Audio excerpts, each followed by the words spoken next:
Oke, halo semuanya, selamat datang lagi. Hari ini kita bakal ngomongin sebuah ide yang jujur aja lumayan bikin kepala ngebul. Idenya ini dari karya William Poundstone tentang sebuah metode sederhana yang katanya nih bisa memprediksi masa depan dari hampir apa saja. Coba deh kita mundur sejenak. Bayangin sekarang tahun 1969. Perang dingin lagi panas-panasnya. Tembok Berlin berdiri kokoh. Kayaknya bakal ada di sana selamanya. Membelah dunia jadi dua. Nah, pertanyaannya, mungkin nggak sih ada orang yang bisa nebak kapan tembok itu bakal runtuh cuma dengan ngeliatin doang? Dan ternyata ada loh. Tanpa bocoran intelijen, tanpa analisis geopolitik yang rumit, seorang fisikawan bernama J. Richard Gott membuat prediksi yang akurasinya kebangetan. Oke, ini gimana ceritanya? Yuk kita bedah, kok bisa sih dia nebak seakurat itu? Jawabannya itu bukan rumus matematika yang jelimet, tapi sebuah prinsip yang, jujur aja, cerdas banget. Namanya metode Kopernikus. Anggap aja ini kayak semacam trik untuk membaca waktu. Jadi inti dari metode ini tuh gini. Dulu Kopernikus kan bilang kita ini bukan pusat alam semesta. Nah, metode ini pakai logika yang sama, tapi buat waktu. Maksudnya, pas kita lagi ngamatin sesuatu, entah itu tembok, peradaban, atau bahkan serial TV, kemungkinan besar kita itu nggak nontonnya pas episode pertama atau pas episode terakhir. Kemungkinan besar kita ada di tengah-tengah cerita. Biar gampang, kita pakai analogi hubungan deh. Kalau kamu baru pacaran 5 hari, kamu mungkin nggak kaget kan kalau hubungan itu cuma bertahan 5 hari lagi. Tapi kamu juga nggak bakal langsung ngerencanain nikah kan? Masa lalu yang singkat biasanya nunjukin masa depan yang juga nggak panjang-panjang amat. Beda ceritanya sama pasangan yang udah menikah 50 tahun. Kemungkinannya jauh lebih besar mereka bakal bareng terus. Cara kerjanya simple banget, bahkan bisa digambar di atas serbet. Bayangin sebuah garis waktu, dari 0% awal mula sampai 100% akhir.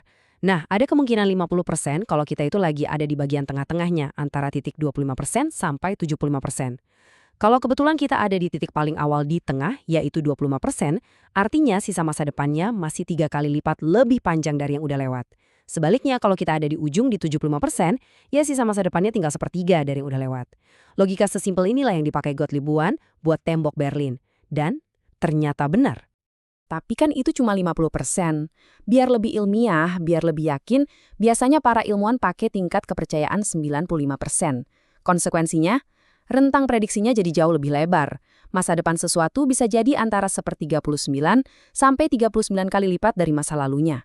Emang jadi nggak sepresisi tadi, tapi tingkat keyakinan kita jauh lebih tinggi. Oke, dari tembok Berlin sampai soal pacaran, metode ini kelihatannya bisa jalan ya. Tapi, gimana kalau kita coba pakai ini untuk subjek yang jauh lebih besar? Gimana kalau kita arahkan metode ini ke kita sendiri? Nah, ini dia pertanyaan utamanya. Kalau logika Kopernikus yang sama kita terapkan ke spesies kita sendiri, kira-kira apa ya hasilnya? Untuk ngitung ini, kita cuma butuh satu data, masa lalu spesies kita. Menurut bukti-bukti arkeologi, Homo sapiens itu udah ada di planet ini selama kurang lebih 200.000 tahun. Nah, ini adalah durasi masa lalu kita. Setelah angka 200.000 tahun tadi kita masukkan ke perhitungan dengan tingkat kepercayaan 95%, hasilnya adalah masa depan umat manusia kemungkinan besar ada di antara 5.100 tahun lagi sampai 7,8 juta tahun lagi. Nah, poin krusialnya, ini bukan ramalan kiamat besok pagi ya, tapi ini nunjukin kalau secara statistik spesies kita punya tanggal kedaluarsa.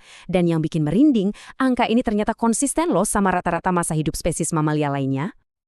Tentu aja, seperti yang bisa Anda bayangkan, ide kayak gini kontroversial banget.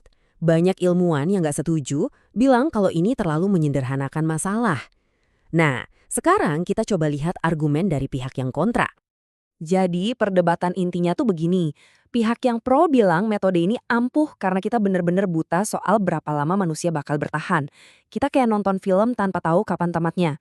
Tapi pihak yang kontra, seperti fisikawan Carlton Caves, bilang, tunggu dulu, kita kan gak buta-buta amat. Dia bahkan pernah nantang got taruhan soal umur anjing-anjing tua. Logikanya, kita kan punya pengetahuan soal biologi anjing, jadi metode Kopernikus ini jadi gak relevan. Bahkan ada kritikus yang lebih pedas lagi.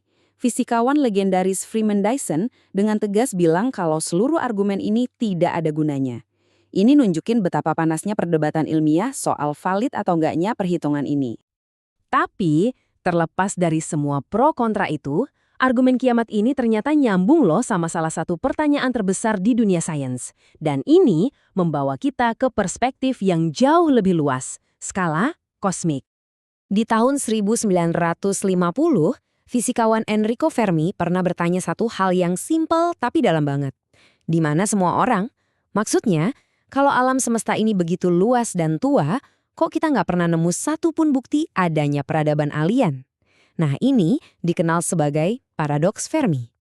Disinilah argumen tadi punya implikasi kosmik yang luar biasa. Coba pikirin deh, kalau sebuah peradaban cerdas itu biasanya bertahan jutaan tahun dan menyebar ke seluruh galaksi, maka sebagian besar individu dari spesies itu harusnya lahir di koloni-koloni luar angkasa, jauh di masa depan. Tapi faktanya, kita lahir di planet asal kita, Bumi, di awal-awal sejarah teknologi kita. Menurut logika Kopernikus, ini justru jadi petunjuk kalau skenario bertahan jutaan tahun dan menjajah galaksi itu sangat-sangat langka. Mungkin kebanyakan peradaban memang umurnya tidak sepanjang itu. Ini membawa kita ke pertanyaan terakhir yang sangat filosofis. Perhitungan kiamat ini seakan memaksa kita untuk memilih. Apakah kita ini sebuah pengecualian? Spesies muda yang ditakdirkan untuk masa depan kosmik yang tak terbayangkan panjangnya? Atau apakah kita ini sebenarnya sama seperti pengamat tembok Berlin di tahun 1969 itu? Hanya sekedar melihat sekilas bagian tengah dari sebuah cerita yang mau tidak mau pada akhirnya akan selesai juga? Nah, itu pertanyaan yang saya tinggalkan untuk Anda renungkan.